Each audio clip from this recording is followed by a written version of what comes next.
பாக்கியலட்சுமி இன்னைக்கு எபிசோட் விஜய் டிவியில் டெலிகாஸ்ட் ஆகிடுச்சு. இன்னைக்கு என்னென்ன சுவாரஸ்யமான விஷயங்கள் நடந்துச்சு அப்படின்னு ஒரு சின்ன ரிவ்யூ பார்க்கலாம். எழில இனியா ஃபோன் பண்ணி வர சொல்லியிருப்பாங்க. காம்படிஷனை பற்றி பேசி பார்க்க சொல்லி அம்மாவும் பாட்டியும் ஒத்துக்க மாட்டாங்க அப்படின்றதுக்காக எழிலும் பாக்கியாவை பார்க்குற மாதிரியே வீட்டுக்கு வராரு. வீட்டுக்கு வந்து என்ன இனியா காம்படிஷன்லலாம் பார்ட்டிசிபேட் பண்ணி என்னாச்சு அப்படின்னு கேட்குறாரு. வின் பண்ணிட்டேன்னு சொன்னதும் அடுத்து என்ன பண்ண போகிற அப்படின்னு கேட்குறாரு. அப்போது பாக்கியா இல்லை காம்படிஷன் அவள் போகக்கூடாது படிக்கணும் அப்படின்னு சொல்லிடுறாங்க. சொன்னதுக்கப்புறம் எழில் வந்து இனியாக்காக பேசுகிறாரு. காம்படிஷன் போகட்டுமே அப்படின்னு. காம்படிஷன் போனால் படிப்பு வீணாகிடும் அப்படின்னு பாக்கியா சொல்கிறாங்க. பத்தாததுக்கு அங்கே இங்கேன்னு வர சொல்லுவாங்கடா, யார் இவளை கூட்டிகிட்டு அலையிறது அப்படின்னு பாக்கியா கேட்குறாங்க. அதுக்கு செடியன் சொல்கிறாரு, நான் கூட்டிகிட்டு போகிறேனே அப்படின்னு. அதுக்கு ஜெனி சொல்கிறாங்க, இவரெல்லாம் நம்பனா வேலைக்காகாது இனியா, இதை நான் இப்போயே சொல்லிடுறேன் அப்படின்னு ஜெனி சொல்கிறாங்க. அதுக்கு எழில் சொல்கிறாரு, அண்ணன் போகட்டும், அண்ணன் போகாத அன்னைக்கு நான் கூட்டிகிட்டு போகிறேன் அப்படின்னு சப்போர்ட் பண்ணுறாங்க. ஜெனியும் இனியா போகட்டுமே அப்படின்னு ஆளுக்கு பேசி பாக்கியாவையும் ஈஸ்வரியும் சம்மதிக்க வச்சிடுறாங்க.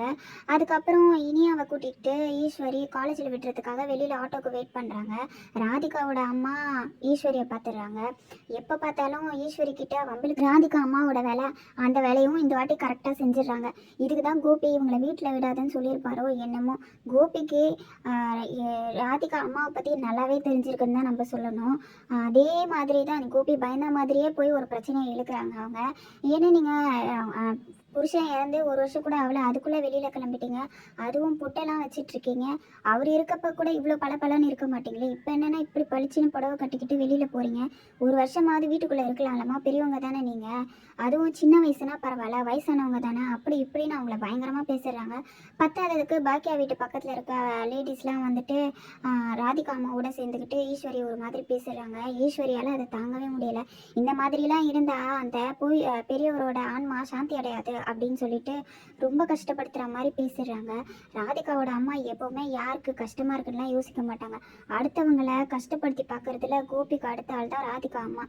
என்ன ஏதுன்னெலாம் யோசிக்காமல் அடுத்தவங்களை மட்டம் தட்டி தான் ரொம்ப பேசுகிறாங்க. அதே மாதிரி தான் இப்போவும் பேசுகிறாங்க. ஈஸ்வரியால் தாங்கிக்க முடியாததுனால இனியாவை கூட்டிகிட்டு உள்ளே போயிட்டுறாங்க. உள்ளே போய் கேட்டை சத்திடுறாங்க. அதை பார்த்தோன்னே ராதிகா அம்மாவுக்கு ரொம்ப சந்தோஷமாயிடுது. வந்த வேலை முடிஞ்சிச்சுடா அப்படின்ற மாதிரியே அவங்களும் போயிடுறாங்க. இனியா நான் போய் அம்மாவை கூட்டிகிட்டு வரேன்னு சொன்னதுக்கு ஈஸ்வரி இங்கே நடந்த எந்த பிரச்சனையும் யாருக்கும் தெரியக்கூடாதுன்ட்டு சொல்லிடுறாங்க. வீட்டுக்குள்ளே போனதும் பாக்கியா கேட்குறாங்க, ஏன்னா நீங்கள் காலேஜில் போய் விடலையா, இங்கே வந்துட்டீங்களே அப்படின்னு. அதுக்கு இனியா இல்லைம்மா நான் காலேஜ் போகணும் அப்படின்னு சொல்கிறாங்க. வெளியில் கூட்டிகிட்டு போய் விட சொல்லிவிட்டு ஈஸ்வரி போய் ரூமில் படுத்துக்கிறாங்க உடம்பு சரியில்லைன்னு சொல்லிட்டு. ஈஸ்வரி வந்து பாக்கியா கிட்ட நடந்த எந்த விஷயத்தையும் பற்றியும் சொல்லவும் இல்லை, மறைச்சிடணும்னு தான் நினச்சி அவங்க போய் தாத்தா படம்கிட்டே உட்காந்துட்டு தாத்தா படத்தையே பார்த்துட்டு நிற்கிறாங்க. பாக்கியாவும் ஈஸ்வரிக்கு ஜூஸை கொடுத்துட்டு ரெஸ்டாரண்ட்க்கு கிளம்பிடுறாங்க. ரெஸ்டாரண்ட்டில் கோபி அனுப்பின அந்த ஆனந்த்ன்ற செஃப்பு கிட்ட 500 பேருக்கு சமைக்கணும், அதுக்காக லிஸ்ட்டு ரெடி பண்ணி கொடுங்க அப்படின்னு பாக்கியா சொல்கிறாங்க. அப்புறம் ஏதோ லிஸ்ட்டு ரெடி பண்ணி எடுத்துகிட்டு வந்து கொடுக்குறாரு. கொடுத்தோன்னே பாக்கியா அதை வாங்கி பார்க்குறாங்க. பார்த்தா நெய்யோட பாதி ஆயில் மிக்ஸ் பண்ணிக்கலாம் அப்படின்றாரு. கலர் பவுட்ரு சேர்த்துக்கலான்றாரு. அதுக்கப்புறம் எனக்கே ஒரு கடை தெரியும், அந்த கடையில் போய் கம்மி விலையிலே நம்ம வாங்கிக்கலாம், நமக்கு ப்ராஃபிட் நிறைய வரும் அப்படின்றாரு. அதுக்கு பாக்கியா, எனக்கு அந்த மாதிரிலாம் லாபம் வேண்டாம், நியாயமாக உழைச்சி கிடைக்கிற லாபமே நமக்கு போதுமானது, இந்த மாதிரி காசுலாம் வேண்டாம் அப்படின்னு சொல்கிறாங்க. இல்லை பரவாயில்ல கொடுங்க லிஸ்ட்டை, எனக்கு தெரிஞ்சவர் இருக்கார், ஓரளவுக்கு தரமாக இருக்கும் பொருள் அப்படின்னு சொல்கிறாங்க. அதுக்கு பாக்கியா, ஓரளவுக்கு தரமான பொருள்லாம் இங்கே வேண்டாம், தரமாக இருக்கணும், நான் எப்போவுமே கொடுக்குற இடத்துல கொடுக்குறேன், உங்கள் வேலையை நீங்கள் பாருங்கள் அப்படின்னு சொல்லிட்டு அந்த செஃப்பை அனுப்பிச்சிடுறாங்க. பழனிசாமி சொன்ன மாதிரியே அந்த செஃப்பு கொஞ்சம் சரியில்லையே அப்படின்ட்டு பாக்கியாவும் யோசிக்கிறாங்க.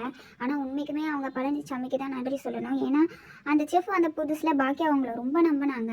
அதே மாதிரி தான் அங்கே வேலை செய்கிறவங்களும் செஃப்பை ஆஹா ஓஹோன்னு ரொம்ப பாராட்டி பேசினாங்க. ஆனால் அவர் சொன்னதுக்கப்புறம் தான் பாக்கியா அவங்கள நோட் பண்ண ஆரம்பித்தாங்க. அதனால் எப்படியும் கோபி சொன்ன வேலையெல்லாம் பாக்கியா கிட்ட நடக்காது, அது அந்த செஃப்புக்கும் தெரிஞ்சிருச்சு. பரவாயில்லையே உங்களுக்கு இவ்வளோ சமையலை பற்றி தெரியுதே அப்படின்னு கேட்குறாங்க. அப்போ செல்வி சொல்கிறாங்க, நான் தான் ஏற்கனவே சொன்னேன்ல சார், எங்கள் அக்கா ஒரு பெரிய செஃப்புன்ட்டு, அவங்க படித்து பட்டம் வாங்காத செஃப்பு, அவங்க கிட்டலாம் இந்த வேலை நடக்காது அப்படின்னு செல்வியும் சொல்கிறாங்க.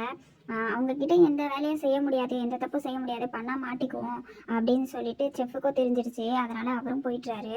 ராதிகா அம்மா பேசினதையே ஈஸ்வரி மனசில் வச்சுக்கிட்டு செழியன் கிட்ட வந்து பேசுகிறாங்க.